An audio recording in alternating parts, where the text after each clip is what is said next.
Saint Dymphna, whose patron saint should she be? In this video, we shall talk about Saint Dymphna, and in a moment we shall also reveal who should make her a patron saint. Dymphna was a 7th century Irish princess who had to flee her home after her mother died, and her father went nuts with grief. His madness led him to believe that his daughter was some kind of reincarnation of his deceased spouse, and he insisted that Dymphna marry him as a replacement.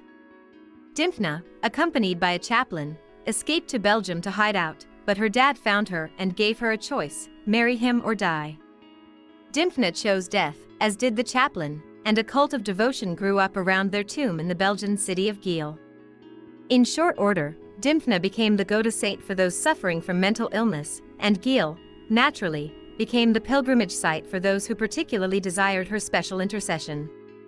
And here's the remarkable thing: instead of turning aside all the crazies and wild-eyed who tramped across Europe to their town, the good people of Geel not only opened their gates, but also opened their homes, and the entire community became a haven, under Dymphna's patronage, for those suffering mental infirmity.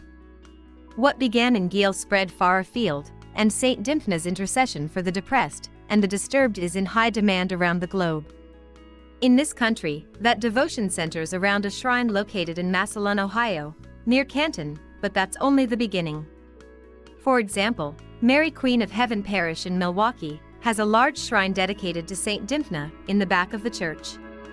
It's no accident, I'm sure, that the parish is located less than a mile away from Rogers Hospital, a private psychiatric facility that provides inpatient and outpatient services for adults and adolescents. St. Matthew Cathedral in South Bend has its own Dymphna presence. St. Matt's is privileged to house a relic of Saint Dymphna in the baptistry, and last October, the relic was present in the sanctuary for a special mass offered on behalf of those whose lives have been affected by mental illness in any way.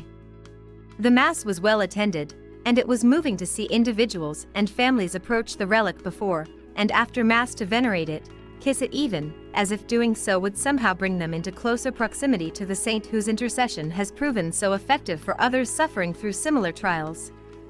Which, of course, it does. And perhaps that's the secret of Geel. The closer we get to the saints, the closer we get to Christ. Indeed, friendship with the saints is friendship with Christ, and the friends of Christ do wild things, like take in the mentally ill as long-term house guests. It is a historical fact that Geel did become a refuge for the mentally ill, and it continues to serve in that manner down to the present day, a phenomenon that has to rank up there on the weirdness scale with getting our throats blessed with candles, as on St. Blaise Day. Scholars are skeptical, however, that Geel's unusual form of communal outreach stretches all the way back to that tragic series of events in the 7th century.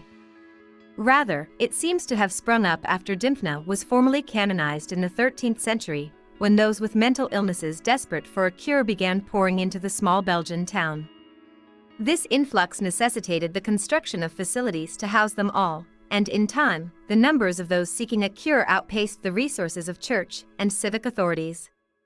So it was that private citizens themselves, inspired by the courage and witness of Dymphna, began offering the pilgrims shelter in their own homes, and the Geel experiment was born. How bizarre to think that mentally ill strangers would be welcomed into private residences. More bizarre still is the fact that this practice soon proved itself enormously successful, and the Geel miracle has become a model for other community recovery efforts around the world, including here in the US. Mental illness is incredibly challenging to manage and treat, no less so given the stigma it still endures, especially in this country. Saint Dymphna, it seems, offers us viable alternatives: prayer, for one thing, particularly through her intercession, but beyond that are the bold innovations in communal hospitality and therapy that her story has inspired in Geel and beyond. On St. Blaise Day, you got your throat blessed, but you'll also hear the story of Legion, and how Christ healed his madness. In the end, Legion pleads with Jesus to accompany him, but Jesus turns him down. Go home to your family, Jesus tells the now sane man, and announce to them all that the Lord in his pity has done for you. That's the Geel model, weird as it is, and it is one that is mutually beneficial. The mentally ill find succor and security. Those who care for them find an emissary of Christ in their midst. This is radical hospitality, and clearly not something that can be widely replicated.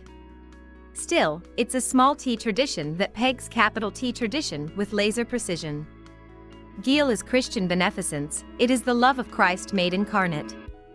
Guile is the gospel, in other words. The mentally ill need champions. Dymphna and her devotees are ready.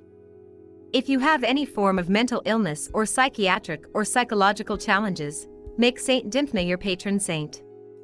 Remember to click the subscribe button and click the bell icon to be notified of new videos when we release them.